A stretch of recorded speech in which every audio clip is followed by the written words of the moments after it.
ఇప్పటికి 12 రోజులైంది ఉత్తరప్రదేశ్ జైల్లో ఆయన ఉన్నారు. ఆయనకి ప్రస్తుతం అయితే బెయిల్ ఇంకా మంజూరు చేయబడలేదు. మరి బెయిల్కి సంబంధించినటువంటి కార్యాచరణ కొంతమంది క్రైస్తవ పెద్దలు మరి ఆ కేసుని ఫాలో చేస్తూ ఉన్నారు. ఈరోజు సత్తెనపల్లి ప్రాంతానికి వచ్చాము. సిస్టర్ గారిని కలవడం జరిగింది.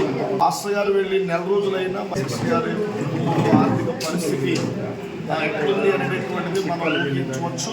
ఏపీసీపీఏ నుండి కూడా కొంత ఆర్థిక సహకారాన్ని ఆ కుటుంబ పోషణ నిమిత్తం ఈరోజు మేము సిస్టర్ గారికి మేము అందిస్తాము.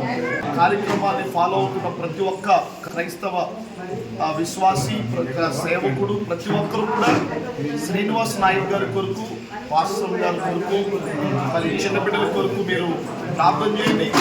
ఆయన ఉత్తరప్రదేశ్ జైలు నుండి త్వరగా బయటపడాలి. మనందరి ప్రార్థన ఆయన చెరసాల నుండి బయటకు తీసుకొస్తుంది.